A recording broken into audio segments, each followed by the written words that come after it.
We ranked the 2028 Democratic presidential contenders. AI chatbots are doing the work of Congress. And if you missed yesterday's eclipse, an even better one is coming soon. That's some of what we'll get to on the 7 from the Washington Post. I'm Hannah Jewell. It's Thursday, August 13th. Let's get you caught up with today's 7 stories. Our first story is a Post exclusive.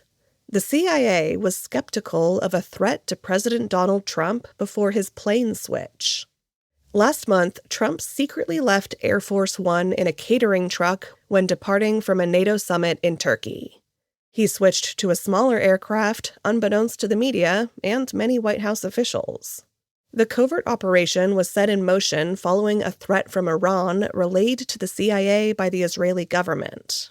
But the Post reported that the CIA had doubts about that Israeli intelligence. Analysts did not view the intelligence as compelling and conveyed that skepticism to Trump administration officials.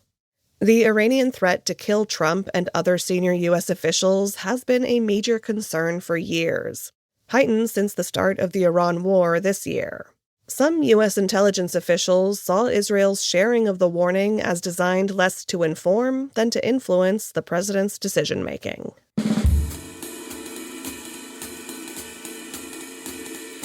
The Democratic field for president is starting to take shape. That's number 2.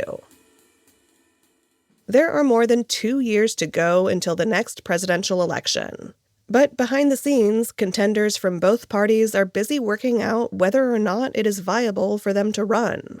This morning, the Post published its latest ranking of potential Democratic candidates. Political reporter Amber Phillips is compiling these rankings every few months as the presidential primaries near. She's split the candidates into 3 categories: the standouts, the middle of the pack, and the dark horses, in terms of their likelihood to get the nomination. Among the standouts are former Vice President Kamala Harris, California Governor Gavin Newsom, and Pennsylvania Governor Josh Shapiro. Interestingly, Congresswoman Alexandria Ocasio-Cortez has risen in the ranking since Amber's last edition. That follows a string of victories for Democratic Socialists in primaries in several states and blue cities. The middle of the pack includes governors such as J.B. Pritzker of Illinois and senators like Cory Booker of New Jersey. The dark horses include ESPN commentator Stephen A. Smith. If this is the kind of thing you like to nerd out over, you can find the full ranking in today's 7 newsletter.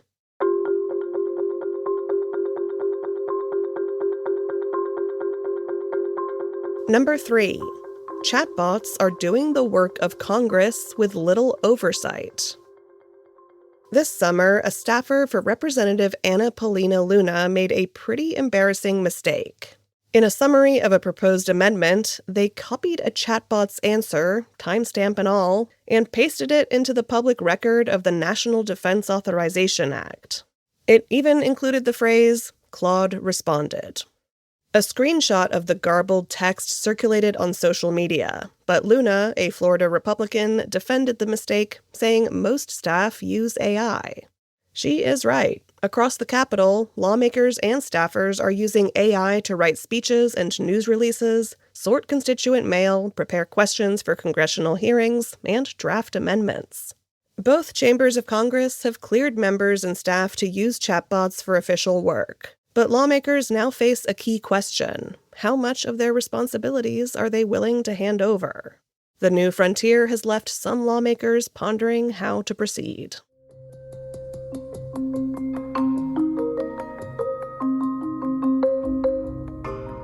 Number 4. A woman's ICE encounter is reigniting scrutiny of the agency's aggressive tactics. On Monday, 36-year-old Carolina Molina posted a video online of an encounter with immigration agents in Virginia. It has racked up tens of thousands of views. Her dashcam footage shows officers blocking her car in. One then comes up to her car window, and a gun in the agent's hand can be seen raised and held at the center of Molina's open driver's side window. The agent threatened to arrest her, and she told him she was a U.S. citizen. The agent also says that she nearly ran him over, which she denies. Her dashcam footage and phone video do not show her attempting to hit the agents with her car. I will arrest you. Keep it up. I'm a legal citizen. Keep it up. I don't care. Oh my goodness. We have to lock you up. Okay. For what? This is the one that tried to run us over. Run you over when? I got recording. I got dash cam. Afterwards, Melina told the Post that the incident felt like a Renee Good situation. Good was a mother of 3 and a U.S. citizen who was fatally shot by ICE agents in January during an immigration enforcement operation in Minneapolis.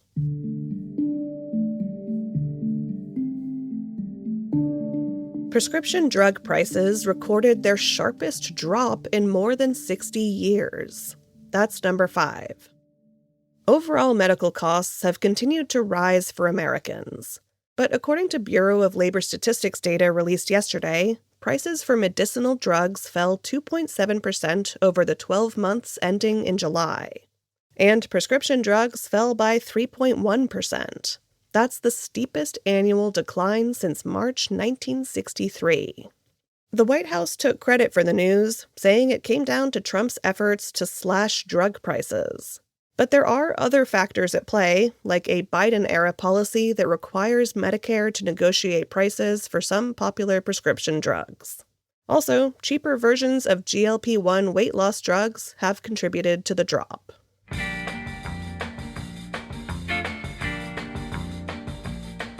This year's record El Niño will give Earth a preview of its warmer future.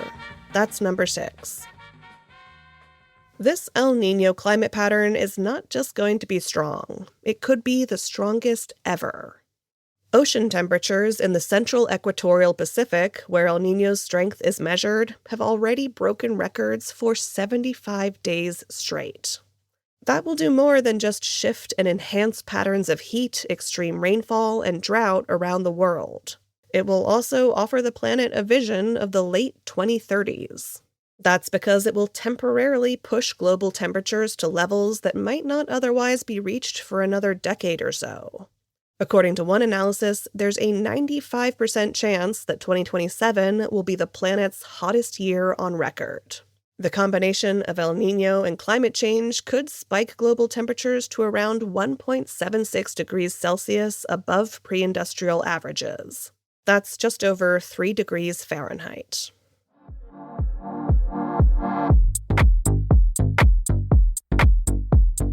And at number 7, if you missed the solar eclipse, you won't have to wait long for another.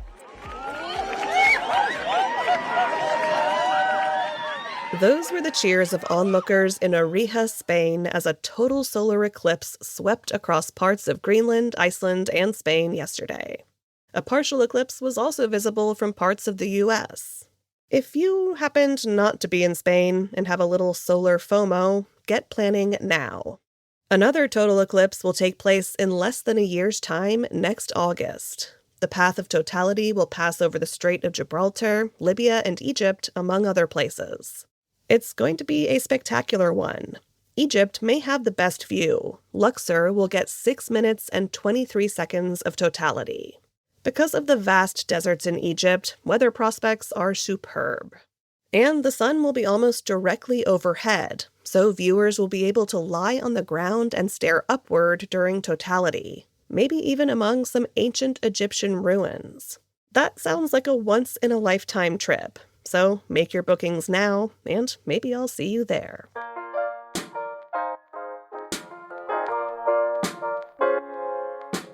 All right, you're all caught up. Thanks for bearing with my post-viral voice today. And remember, you only have one more day of this before I go on maternity leave. Before you go today, a reminder that if you're a subscriber to The Washington Post, you can get access to our shows ad-free in Apple Podcasts. All you have to do is find the Washington Post channel in Apple Podcasts and connect your Post subscription. If you're not a subscriber, this is a great time to start. You can sign up at our channel in Apple Podcasts or through the link in our show notes. I'm Hannah Jewell. I'll meet you back here tomorrow.